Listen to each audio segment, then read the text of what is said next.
One of the amazing things about my job, besides, being able to pretty much choose whatever story I want to do at this stage in my career in life, is that I get to travel. And when you travel, there are a couple different ways to approach it. There are some guys who wear a hoodie and hide in the corner seat near the window. I tend to just be myself. And the result of that, and I've been very fortunate about this, is that you meet a lot of interesting people. And there are people who not only become friends, but there are people who have their fingers on the pulse of what goes on in my world. Information, data mining, things you need to know about covering crime and waste and fraud and management and all kinds of interesting things that go on around the world. And that's exactly what happened to me about 15 years ago on a flight from New York to Washington, D.C., when I met a fellow named Haywood Talcove. I call him Woody, and most people do. And Woody is the CEO of LexisNexis Solutions. Now, you probably have heard of LexisNexis, whether you've used it at a law firm or in law enforcement. There are many, many applications here. But this is a guy who literally, and I'm going to try and get him to tell me some of this stuff that he may or may not want to tell me, but he's got his fingers on the pulse of what happens in this world. Woody Talcove, thank you for having a seat with me. I appreciate it. Chris, I am so looking forward to this, and I can't believe it was 15 years 15 years. Isn't that on shocking? the Delta The flight, Delta and shuttle. you had just done that story on the rabbi in Maryland. That's right. I was so addicted to you at that point. Friday nights, I was single. To catch a predator. I would watch To Catch a Predator Sure. every Friday night, and I could not believe you were walking down, sitting in coach, no less, with everybody else. And that is true. That's how our Yeah. relationship started. That's excellent. Well, the for people who don't know, the rabbi was a fellow named David Kay, who walked into our sting operation in Herndon, Virginia, outside of Washington, D.C. And that was early on in the Predator investigations. And now, of course, as you know, we do Takedown with Chris Hansen. And this podcast. So, Woody, there's been so much in the news in the last several months: waste management, fraud in government, immigration issues, and I want to talk about it all. But I think what a lot of people are interested in, and it's been going on for the last several months since President Trump took office, DOGE and Doge. Elon Musk, and the effort to cut wasteful spending. And you and I have talked about this, and I've talked about it with some of the people on your staff too. When we talk about waste, fraud, and mismanagement, Right. give me a sense for the scale of Mhm. this in the US government. Yeah. So it is tremendous. So when I testified back in February, In right Congress. in front of Congress, in front of the Doge committee, I came up with a number of $1 trillion. $1 trillion in And waste, mismanagement, and fraud. 100% taxpayers of the $4.5 trillion that is raised through federal income tax, $1 trillion goes to waste, fraud, and abuse. And a lot of that goes to these criminal groups and organizations that aren't even based in this country. And when I gave that number out, I mean, the pushback, I mean, it was tremendous. Did people not believe you? They didn't, but then there was a report done in 2023 under the Biden administration by the General Accounting Office, and it pegged the number at 521 billion. Right. My point has been whether it's 300 billion or it's a trillion, it is a tremendous amount of money. And part of it, like part of the reason I'm sitting here with you, is the people that are stealing are the ones that are trafficking children. They're the ones that are working with the cartels to bring people into this country and to do things to them that are absolutely horrible. Like these are criminal enterprises. These aren't necessarily individuals that are stealing from our government and from taxpayers. What you're telling me and what you told Congress is that 25% of the tax money we pay goes to waste, fraud, and mismanagement. I stand by that $1 trillion number, Chris. I actually think that number's a little bit light.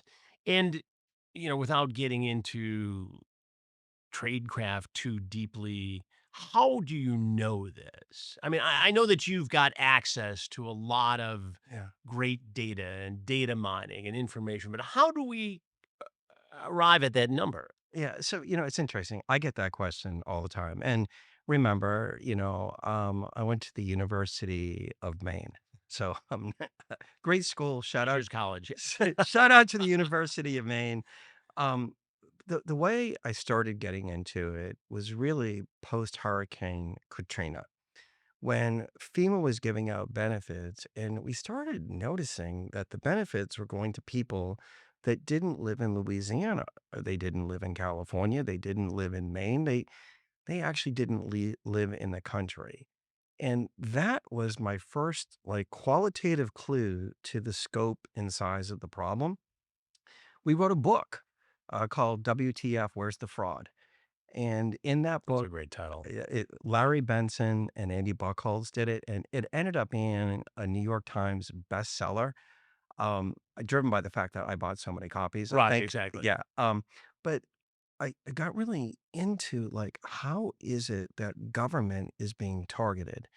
And, you go through this evolution, right? Like in the old days, if you needed unemployment insurance, if you needed WIC or some other government benefit, you Right. would go to the county building, you would apply, they would take a look at you, and They would see you in person. right. So they And knew if something looked shifty. right. And if And today, everybody just goes online. they go online, Chris, and government hasn't kept up with the technology. And they also government has a mindset, right, that says, I'd rather let somebody get a benefit quickly than prevent them. When this thing really came to a head was during the pandemic and COVID. COVID. It seemed like during COVID, the government was in such a race to hand out money, to help people, to be, everything the government is supposed to be, Yeah. that there were no checks and balances on where this money was going. I remember speaking to an executive at the White House at that time. They were about to launch that first tranche of money. And I said, "You can't do this. If you send out the money like this, you're going to have the single largest fraud in the history of our country, and individuals that actually need the benefits aren't gonna be able to get them. And what was the response when you said this? You have to get the money out quickly. We can go get it back later." And what happened? It was unbelievable. So when you started with this question, "How did I know?" And I said I went to the University of Maine. I have access to the dark web, and I look in Telegram. And you look at these sites, and you can see these criminals getting ready to go. And it's the groups like some of the APT groups from China. It's some of the groups from Russia. It's some of the groups from Iran. ATP is what? Advanced persistent threat. They are part of the Chinese state cyber groups. So this is an official China sanctioned group Right. that is trying to rob the US. They are in some of the press that I've done over the years, I have said that the US government is the single largest funder of cyber terrorism in the world. Right now, you translate that down to a state unemployment insurance director, and they're like, what are you talking about? Yeah. Why would China be interested in going after little old me Why in would New John Hampshire? Dillinger go to banks? It's where the money is. Right. And when you look at government, first of all, the one thing about government, Chris, is they never run out of money. Like if they need more, they Print just call the treasury and they print it. And secondly, the only ones that got caught were idiots. And they got caught because they posted rap videos on Facebook. They went onto their YouTube channel selling their quote unquote sauce to other people. So as long as you were reasonable and you didn't publicize it, you weren't gonna get caught. What was the most outrageous case of fraud? Oh my god. during the pandemic that you can think I of? mean, you're asking me like I have so many favorites, Well, give me but your top 3. I think like I would start with the state of California, the unemployment insurance program, where they had to shut it down at one point because they had more people applying for benefits than they had people over the age of 18. And the pe Living in that in state the state, yeah, and for example, God bless her soul, Senator Feinstein, someone used Senator Feinstein's name and and got benefits. got benefits. But the other ones that were unbelievable, someone used the word or the name "poopy pants" and Donald Duck. There was absolutely no controls, and 70% of that money was not used for people that were unemployed in California or even people that lived in this country. It went out of country. So that was one scheme that I will never forget. The other one that just resonates with me to this day. So it's the PPP program. Right. And so what people were doing is these criminals were going to secretaries of states and they were creating companies, getting them registered. Chris Hansen LLC. Sure. It's a fake company, and then they were They fake, tell them they got 100 employees. and they fill out their tax return, they fake bank account information, and then they're walking around with like multi-million dollar SBA loans that eventually get Right. forgiven. At that point, if you remember, if you wanted to buy something like a luxury car or you wanted to buy like a really expensive purse or something expensive, you couldn't get one. I remember going to the mall and there was a line at one of those really nice Oh, stores. I saw this. Yeah, We were hunkered down in Michigan. We have a home in Michigan, as you know, and we would go to the Somerset collection, and it was crazy right.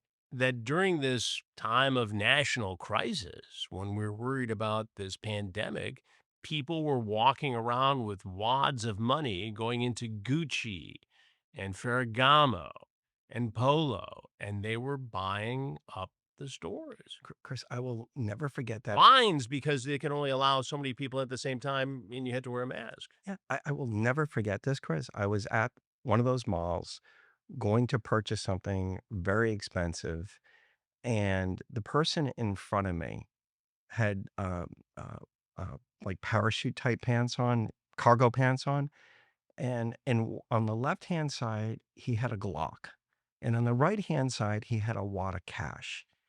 And he went in, he purchased stuff, he paid cash. And I don't know about you. I mean, if I grabbed your wallet, am I finding 20 grand in your Not wallet? today, no. No, I maybe mean, I'm of the age where I carry a couple $100 around, but, that's yeah, it. I'm of the age where I think No there's cash. $5 in Yeah, my wallet, right? But I said to the clerk, I said, you take cash? Oh yeah, no, he comes in every that's how he does it. single week. And I called my friends at the Fairfax County Police Department. I was like, Something's up." And they were able to identify him, and he had gotten a series of PPP loans with fake businesses. I've been investigating predators going after our children for more than 20 years. But did you know there are also predators who may be going after your own home, your biggest investment? Just think about this. When was the last time you checked your home title? That's the legal record proving that you own your home. If the answer is never, then this is for you. Scammers are stealing titles and your equity is the target. It happens all the time. Criminals forge your signature on one document, use a fake notary stamp, pay a small fee to your county, and just like that, your home title has been transferred out of your name. That's why I have partnered with Home Title Lock, so you can find out today if you're already a victim. It's frightening how frequently this happens. Use my promo code Hansen at HometitleLock.com and you'll get a free title history report. Plus, you'll get a free trial of their $1 million triple lock protection. That's a 24/7 monitoring of your title, urgent alerts to any changes. And if fraud does happen, They'll spend up to $1 million to fix it. Go to HomeTitleLock.com and use promo code Hansen. That's HomeTitleLock.com, promo code Hansen, Hansen. We have it on our home. You should too. You hear about these bogus businesses like the Orange Grove in on the Jersey Shore. Now we know they don't grow oranges in New Jersey, but Yeah, there was that example that your investigators found. yeah, Something else in the middle of the plains yeah. and the mountains of Montana, something that just didn't make sense. Right. Agricultural areas in residential Yeah, streets. there's no cattle farm the middle of New York City. That very, very confident about Yeah. that. Yeah, and the thing was, it was like nobody checked, right? And, like we talk a lot about fraud, or I talk a lot about fraud. I talk about improper payments. But the other thing that I talk about is the victims. This is not victimless. So when you think about it, if you're going to steal unemployment insurance benefits from the great state of California, what do you need? Well, you need a name, you need a date of birth, you need a social security number, and then you got to go onto their webpage and fill it out. All of your personal information is available on the dark web, and depending on the flavor of it, name, date of birth, social, maybe your healthcare records, maybe a copy of some of your biometrics, including your driver's licenses, it's from 5 cents to a buck. You go and you steal that payload, and then all of a sudden, I steal your information, and you become a victim of the pandemic. We did a story several years ago where we actually had access to one of these dark websites Mhm. and we traded because GE owned NBC at the time, and Yeah, GE actually gave us some dummy credit card numbers that came up looking live. yeah. And we traded these credit card numbers from GE Capital, whatever it was, for drop sites. Mhm. And then we advertised as a delivery service, and Oh, we I were able remember to, that. yeah, we were able to get into this fraud and infiltrate it. And I remember the moment because the guy who was getting these packages delivered was shipping them to his fiance in The Europe. guy It's a from fake New appointment. York. Yeah. It was a New York guy. Yang, New York. Yeah, yeah, yeah. And so we invite him into this office. I'm not in disguise. I'm wearing a Tigers ball cap, my hometown Detroit. Yeah. And I said, "Well, how did you meet this Wendy?" There's And no such Wendy. It was they stole the picture from a I Danish, totally remember bathing this. suit site. Yeah. And He was he's gonna leave his he wife was gonna leave his one wife. day. Yeah, it was news to his wife. So I said, "Well, how'd you meet Wendy?" He says, "Well, on one of those sites." I said, "Really?" He says, "But you got to be careful because if you talk to girls that are too young, they'll catch you in Dateline on that to catch a predator." And it was a full circle moment going from the predator investigations to fraud. Yeah. But the larger point is these people are all over the world. And so you talked earlier about China. Is the government of China officially engaged in perpetrating this fraud that is taking billions of dollars of our tax money? Yeah, of course they are. In fact, one of my moments, because sometimes, you feel like you're paddling up a stream and you're trying to explain this, right? And they're asking questions just like you're asking. Well, how do you know? Well, this can't be, right? And there was a testimony, and it was in Congress, and I believe it was the oversight committee on the House, and they had the Secret Service there. And there was a guy, his name was Roy Dotson. Roy was an agent for the Secret Service, and he testified for the first time publicly about how APT 41 was stealing money from the unemployment insurance program in the United States of America. I'd known that for probably 14 months, Right. but that was the first time it was publicly recognized when Roy testified. Russia, I imagine this there's state-sponsored thievery of our money that way too. Russia, China, Nigeria, Jamaica, of course, for the romance scams, Iran. You have such a concentration of cyber capabilities in these countries. And these countries are trying to do harm to our democracy. When you think about it, if you just go back to the pandemic, unemployment insurance program, Chris, spent about $900 billion to help individuals that were going through a hard time because of the pandemic during COVID. The program lost, my number is $250 billion. $250 billion. 70% of that went overseas. 70% of it went overseas. You could see the bots. You could see that they were for sale. You could see the countries that they were associated with. Now, LexisNexis does work for the government We try, in many different capacities. right? Is it frustrating to bring this information to US government officials and have them not effectively stop the fraud? Chris, I get like I feel, like sometimes that when I talk about this, it's not the right thing for our business because when you speak to the individuals at the federal government or at the state government and you try to explain to them, it's offensive to them, right? You read some of the reports, if you followed some of the stuff with Elon Musk and the vampires, and then you saw some of the other reports saying, but the fraud in the Social Security Administration is just 1/10 of 1%. It's 78 million or 78 billion, whatever the number is. I think it's 78 billion. The problem is that when you talk about fraud, you offend those that are trying to do a really good job. These issues are structural in nature. They're incentives based upon how these programs are funded. But I do think between, what has been going on with the DOGE and this other problem that we've been trying to figure out, you get 37 trillion in debt. It's growing at $1 trillion every 100 days. Depending on what happens with Congress over the next couple of weeks and the big beautiful bill, it'll be another 20 to 24 trillion in debt. It is fundamentally unsustainable.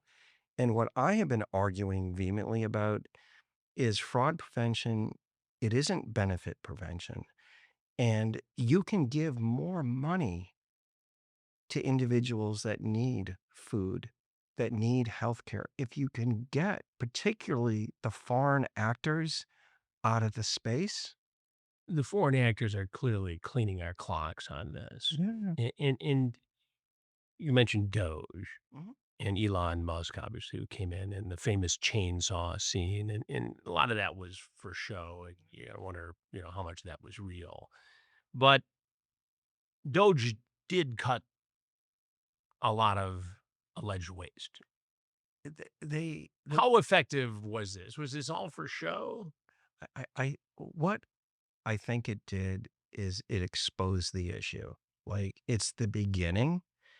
And I think part of what's going to happen because of the financial pressures the country has is we're going to have to start taking a close look at it. But the fact is that the people that work in government, I find, especially since my dad was a government employee, Right. they're hard workers. They Yeah. want to do the right thing, but the system is set up. It's rigged. It's not set up in a way that incentivizes them to do the right behavior. If you go back to the pandemic, or you go back to EBT or unemployment insurance, the most important thing is you got to get the money out real quick. Well, you know what? Sometimes you got to wait a little bit. Sometimes just waiting a week can be the difference between getting the money to the right person And getting and then or victimized by thieves. right, because the criminals do at scale. So I think Doge starts it, right? I do think there needs to be some incentive that gets put in place, particularly when you have these programs that are federally funded and state administered. There is absolutely no incentive for the state to stop improper payments. When you say incentive, uh, You offer a bounty on people who find fraud, or how does that work? Yeah, I thought about this, right? Like, I'll give you a really good I example. mean, if you in the big cocaine days of Miami, if you ratted somebody out, you would get a portion of their forfeited wealth, their ill-gotten gains, Yeah, and it was a very popular thing to do back I in the mean, 80s I and would 90s. if I could get like 2% of what I could stop. Right. I mean, I'd shift from Be a being the millionaire. CEO to being working for any federal agency that gives out a benefit. But like, part of what I think the strategy needs to be is getting at one level of states to be a little bit more financially accountable for the programs. For the federal money that's Right. given to the Yeah. So states. I'll give you an example. And this is all public. Back in May, we, along with some other private sector companies, did an operation with the United States Secret Service, the Department of Homeland Security, and the U.S. Department of Agriculture out in California in the LA area to find EBT SNAP fraud. And I'll show you the picture of a bodega. So let me ask you a question, Chris. In a supermarket, and this is a bodega, it's a small, Right. what are three things that you would fundamentally expect to find in a supermarket? Liquor, Liquor, fast food. I mean, you mean as like a milk, consumer, like eggs? milk, bread, and eggs. No, nothing. Nothing It's got cocaine and it's got in a cash bodega. in a bodega. It doesn't have any food, and it was laundering money at scale, right? Laundering money how? People would come in that had used, I believe, stolen identities Right. that belonged to individuals that could have qualified for the program, and they would take their EBT card. So remember, EBT fills up the first 2 days of the Right. month, and they traded in, "What would you like? Would you like some cocaine, or would you So they're like some using cash?" stolen EBT They're using cards stolen to buy information drugs at a bodega. at a bodega, a and I guarantee you, because 'cause we're in New York right now, by the way, great studio. If we walked out around the corner, if we ran You'd into find a 10, bodega where this is going on. I bet you 4 of them. Right? Because there's so few controls. Like, you think about the EBT program. It uses, the card is equivalent to the hotel room key that I stayed in last night, whereas all the credit cards today have the little chips on them. There's no chips on those credit cards. A lot of states don't check your identity, right? Because You just show up with a card and buy whatever you want. yeah, good luck. And by the way, you can buy whatever you want on EBT. I have pictures that I can't unsee because of friends that I have at the USDA of people buying pallets of Red Bull using EBT cards. Like Red Bull. Red Bull. Yeah, you can sit, And what is the rule on EBT cards? You're supposed to be buying the essentials, right? you can buy base virtually anything. You are limited. Obviously, there's no Right. But like, the intent is to buy food with government assistance because you're in a challenging economic you're, situation. you're hungry, Right. And you right? don't have the money to buy it. And you can't buy it.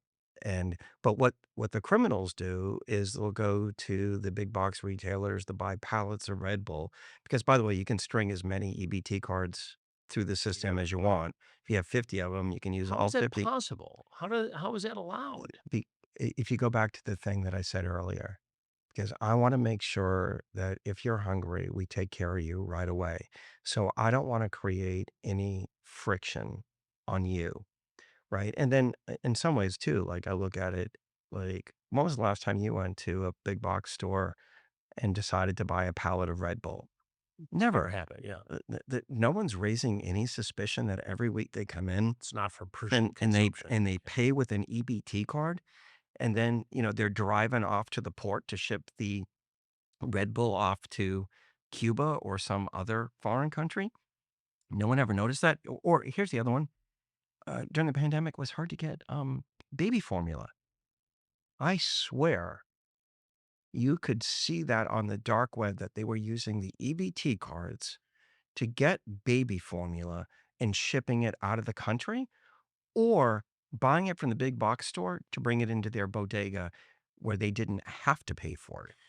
Back to Doge just for a minute. Yes, sir. One of the things exposed in that whole exercise was how much money was given to USAID Yeah. and what we're spending, what that agency spends overseas. And I've looked at some of these numbers, and it's shocking to see not only what countries are getting it, the purpose of this money, where it's billions and billions of dollars. $40 billion, Yeah. Chris.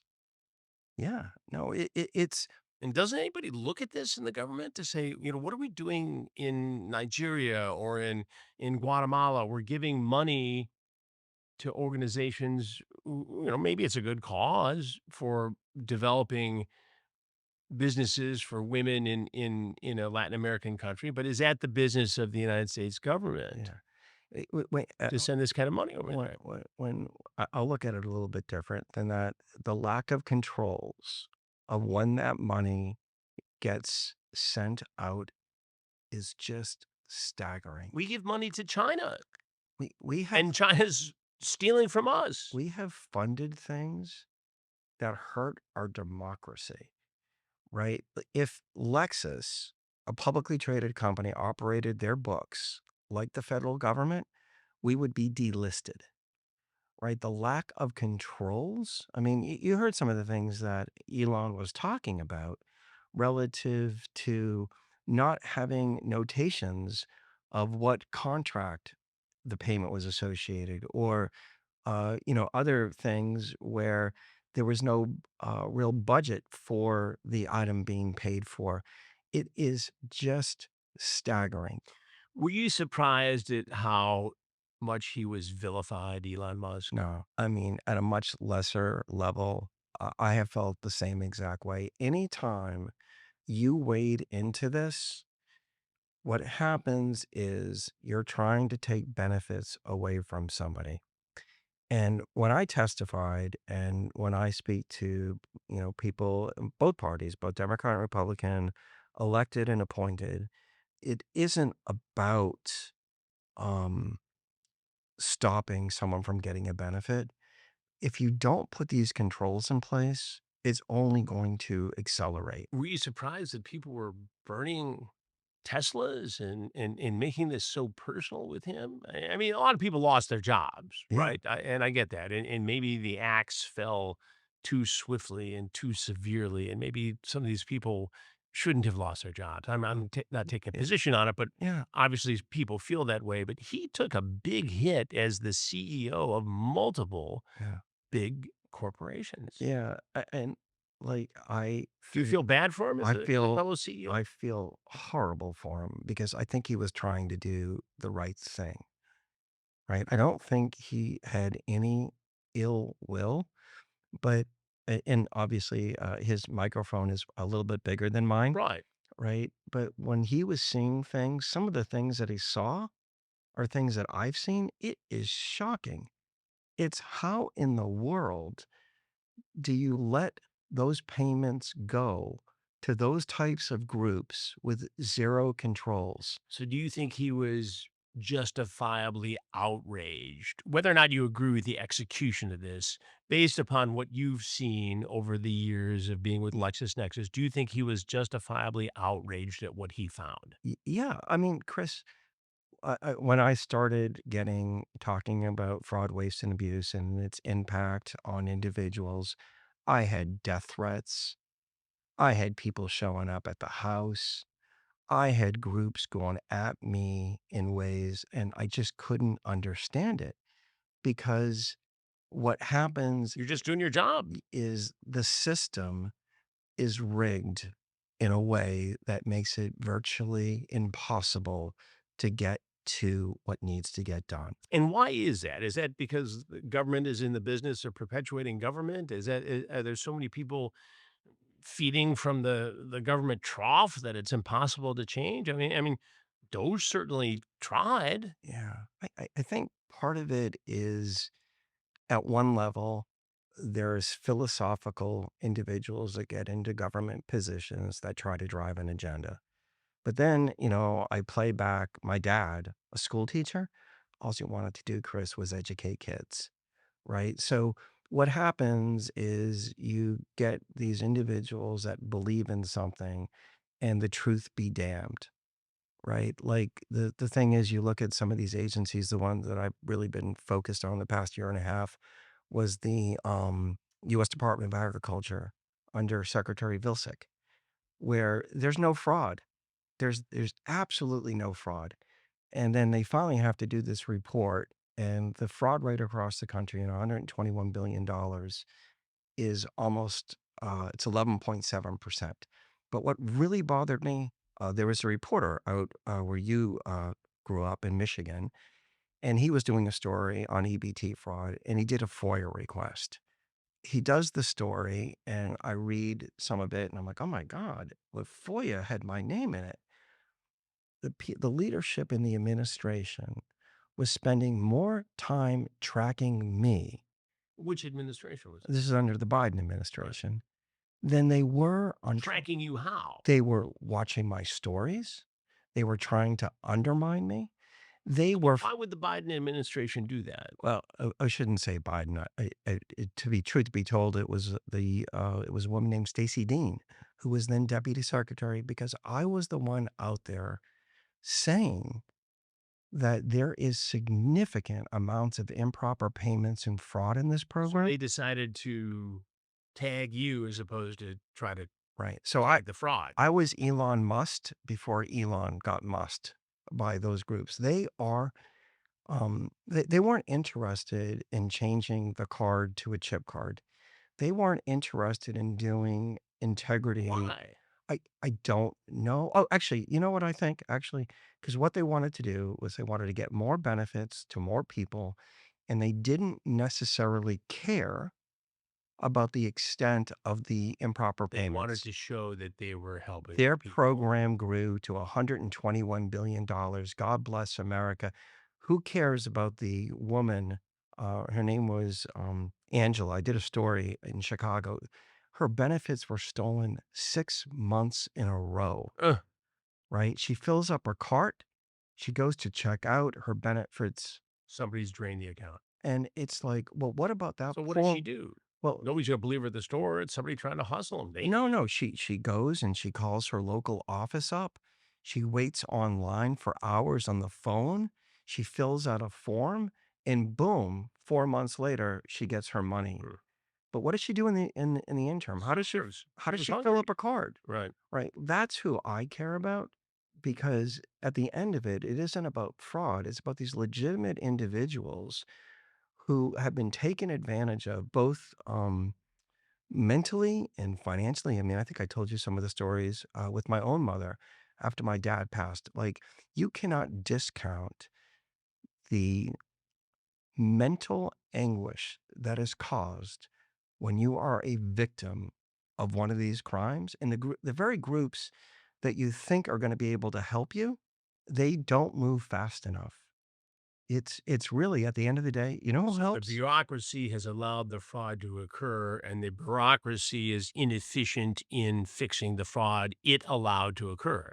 When my mother had my dad's life insurance check stolen and we were trying to fix it, I called up the CFPB, called the 800 number up. I filled out a complaint, and I got a nice call back from somebody. And the answer was, well, you don't have power of attorney. Mm, And I'm like, no, no, I do. No, you need a different type of power of attorney. It's going to take 6 weeks. Ma'am, if we wait 6 weeks, this money's gone. mom will not have her money. And if it wasn't really for, I give the Palm Beach County Police Department as well as the United States Secret Service a ton of credit. If it wasn't for those two And if it wasn't that organizations, you were Woody Talcove who could call people at those 2 agencies and say, right, "Look, right, that's right. And but you know what the hardest part was, right? My mom just lost her husband of 64 years, Zeb, my dad, and she called me crying. Haywood, I don't want to live. I want to be with dad. I can't take mm, this because some jackass decided to steal that money from my mother. 83 years old, defenseless against the system. and I've met your mom. She's not, you know." She thinks you're very young and very Yeah, handsome. well, You better be it's careful. true. She's got good taste. But the point of it is that she's not out of it. She's very lucid and bright and active. They picked somebody who fortunately had a son who could help her with this, but at the same point, this wasn't somebody who was Mm. immobilized or unable to discern her Right, she personal knew what desires, happened, right? but for her, if she just tried to follow that It process, would have been the gone. check would have been gone. Immigration. Yes. Now we know, and I know through LexisNexis's work, the numbers, right? Hundreds of thousands of criminals who were responsible for hundreds and thousands of more crimes because each criminal committed more crimes. We're talking about sexual assault, we're talking about homicide, we're talking about violent acts got in this country Yeah. over the last, 4 or 5 years prior to the Trump administration. And when we do a sting, for instance, a predator sting for takedown, it is unusual if we don't see somebody who's in this country illegally. In Livingston Parish, Louisiana, near Baton Rouge, a guy came in to sexually exploit a 15-year-old boy. And it turns out that he was already under investigation Of course. for human trafficking. So is he there as a one-off with this boy, which is bad enough, or was he trying to recruit this child to be trafficked in some sort of a ring? And it turns out that he was a member, and this has been verified by Homeland Security, which was involved in the sting Mm. of Tren de Aragua. Oh, yeah. Even now, with the Trump administration making this such a priority, even now with people like Tom Homan and others who are very aggressively pursuing these people and kicking them out of the country in a very aggressive way, and some would argue overboard way. Yeah. But even now, do we have a handle on who's in this country illegally? Yeah. Can I take it? I'll go any way you want, but I want to start with the thing that I care the most about, and I think you do too, is there's approximately 450,000 children, children defined under the age of legal consent that we don't know where they are, 450,000 children that who came, came into this country came in. in what time period? It was during the previous All right, administration, so in 4 years, and you don't know where they are. 450,000 children. And And how does this happen? right, you've been with me, right? Right. I'm friends with Alicia. You know the work that I Right. do with the And National with the Center. National Center for Missing and Exploited Children, with which we have at True Blue a strategic alliance. We do a lot of work with them. We're working with them on a story right now on predators. 450,000 kids. Yeah, And you're saying they're still out there and we don't know we have to what has happened figure to them. out where these kids are. When you looked at what was going on, what you saw were in order to get over the border, you had to pay the cartel members. And then the cartel members would then send these children to, we're sitting in New York City, LA, Miami, They Las were sent to Vegas. relatives is what you're Yeah. saying. And I think in some cases they were. There's no way all 450,000, but there is a percent of children that for one reason or another left their family and they're sitting in this country and they're getting trafficked. The very people, Chris, when you do your sting operations, the very people, they are out there and they are selling these children and they are hunting for more children. And the number one thing I hope Director Lyons and Tommy Homan do is find those kids, right? Some of them are here okay. What can LexisNexis do in that effort? What can you add to this effort through your data mining? It would seem to be a difficult task with the best of technology on the best of Yeah, days. I mean, we would do anything we could. But give me an example. I mean, how do you track a missing child who doesn't have a social security number, who you don't have an address or closest kin? How do you find them? Yeah, it's really hard. I mean, I think you start from the beginning of And then you need the manpower and the people to go right. do it. Yeah, and you look at It's like almost like you need a missing child squad. I guess you first identify. who they are, and you work forward from there. Yeah, Where they came in, where they supposed to go. I mean, right, obviously, you know how I feel about it. Go do it. But yeah. executing this is got to be a tough task. And you think about it too, right? Because when Tom Holman and Director Lyons are out there talking about the cartels and the criminals, they're not kidding. That child, that parent may full well know where that child is, but they are so scared that something will happen to them because of those criminal groups. And then the other part of it is you have these brave men and women in law enforcement that are trying to do this, and they are completely understaffed. They have so much going on right now. There's things that you can do, like, of course, the National Center for Missing Exploited Children, missingkids.org. You do have family members filing things.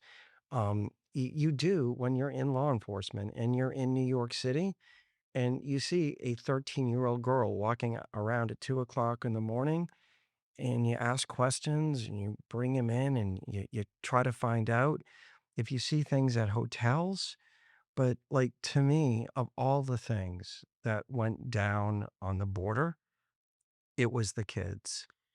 How many illegal immigrants are in this country who are also criminals, who have criminal histories? Yeah. Is there any sense of knowing? It, I mean, I know it's in the hundreds of thousands at least, right? it's hard to say, right? Because I mean, you're watching what I'm watching. Right. I mean, I follow on X the Department of Homeland Security page, and you're seeing a tremendous number of individuals that are here, sex trafficking, murders, burglaries, And and you see these gangs operating in affluent communities across the country. I mean, in Michigan, we see it. In suburban New York, you see it. Gangs who have specifically come here, and you see it in Beverly Hills too. oh yeah, And they get into the second story where there isn't a great alarm system, and they're in and out. They're using drones and surveillance to figure out these multi-million-dollar mansions to rob, yeah, and they take the quick hit. yeah. I mean, these guys didn't grow up in South Philly, or, Hey, New York City. I mean, they came specifically here from multiple Latin American countries to to cause mayhem and rob. chaos. And you made another good point. Like, these aren't just your typical gang bang, shoot 'em up people. Right. They have sophisticated technology. They have sophisticated tools. In some cases, I think they have better technology than law enforcement. They certainly have, in the cases of the fraud that I see on the benefit side, they have more sophisticated and better technology than the state and local governments. Right? I mean, it is terrifying when you start peeling back and looking at these networks of individuals. And then what happens is they get successful. And what do? They stole some money from the EBT program. They stole some money from the unemployment insurance program. They robbed a couple of homes and they have all this cash. So what do they do with the cash? Well, they go to the mall and they buy things. They go to the car dealerships and they buy things. And then they take their money and they invest it. Just like you might invest your additional income that you don't need for every week, they are criminal enterprises in multiple categories of revenue generation, and then they're using it to expand their franchise. One of the other issues with immigration, and this comes to mind given the US government's the military involvement in Iran, bombing the Mhm. nuclear facilities. Based on what you see, do you think there are sleeper cells in this country capable of committing violent terrorist acts?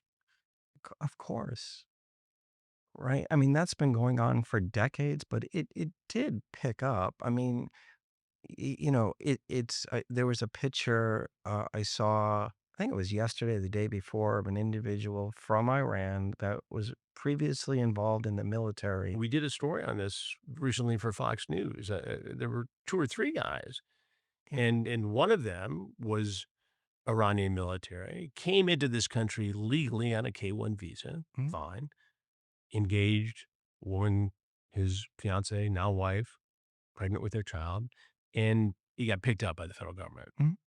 to determine exactly what he was doing with Right. it. Now, far be it from me to get in the way of young love, but we got to know who's here.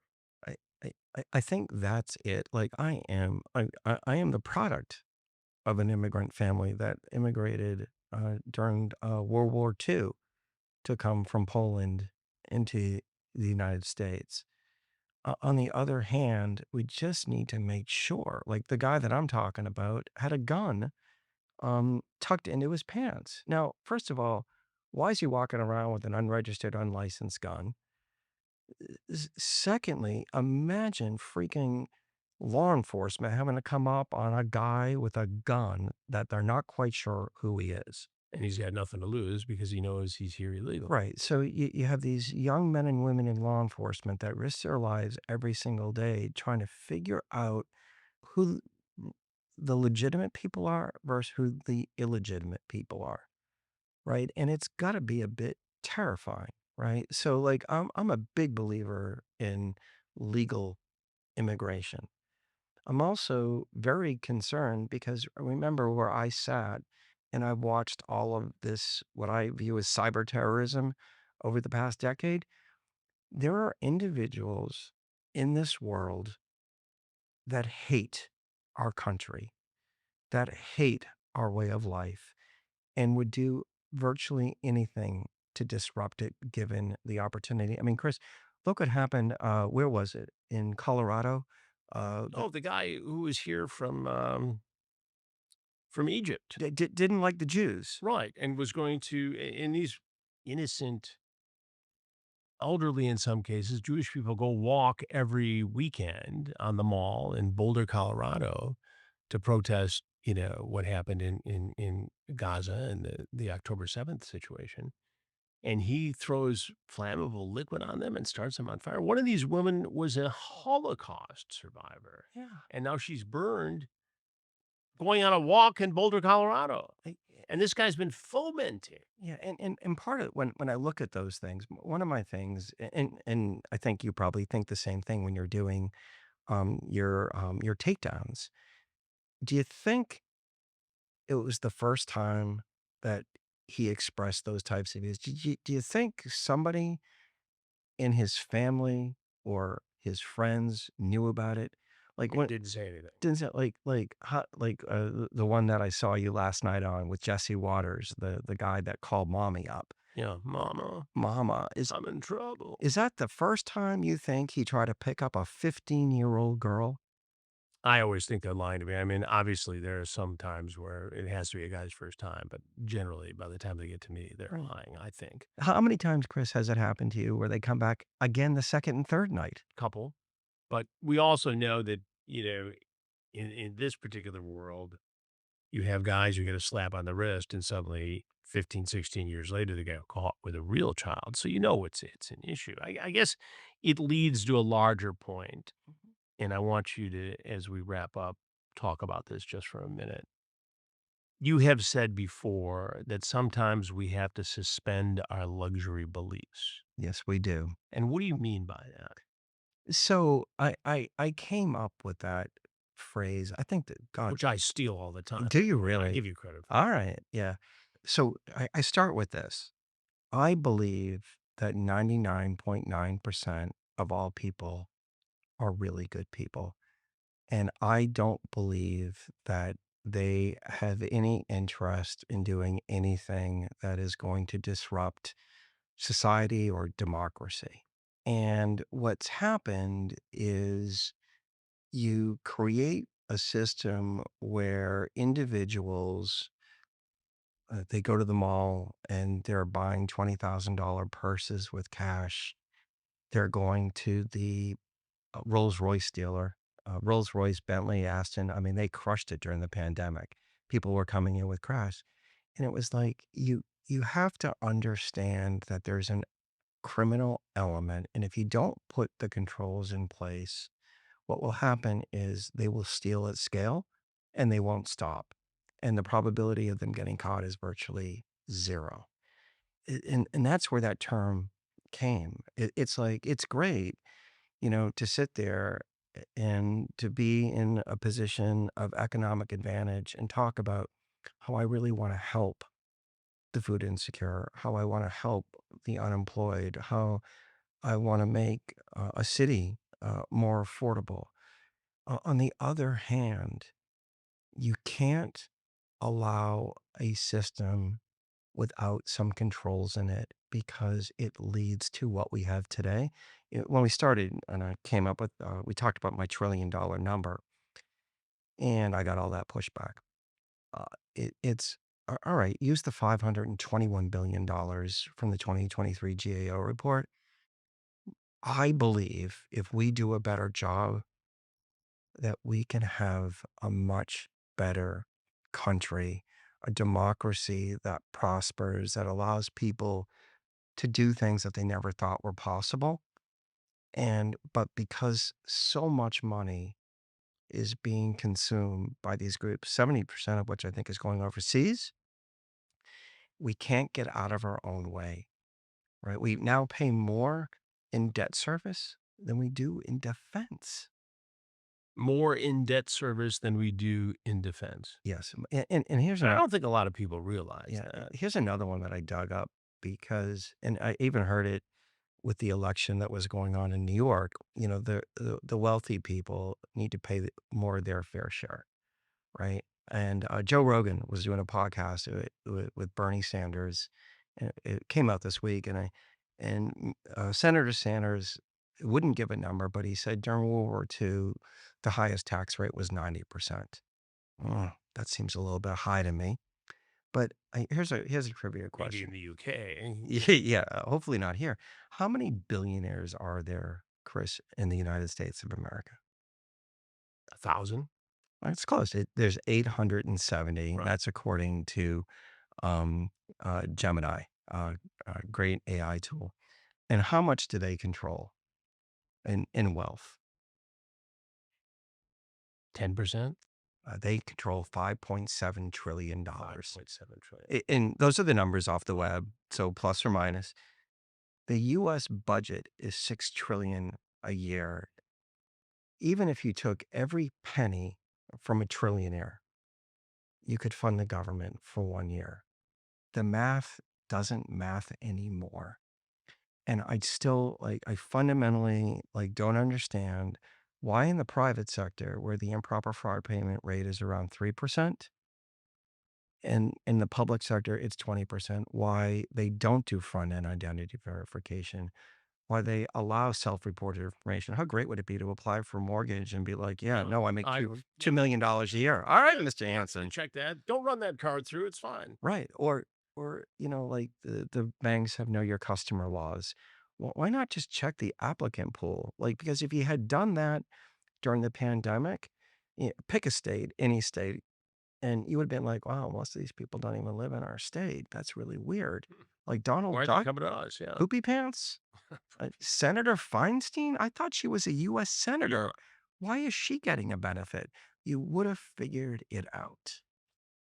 Woody Talcove, thank you for hitting That's this it? with me. That's it. But you Oh, know what? man. I'm gonna let you go for now, only if you promise to come back. Oh my God. I would love to do All right, this buddy. again. I Hey, appreciate it. Chris, Thanks for being here. I an appreciate honor to be in the studio for the first time with you. it. It is. This is the first time we're using this studio. But we'll be back next week. I'm Chris Hansen. I'll be watching and listening.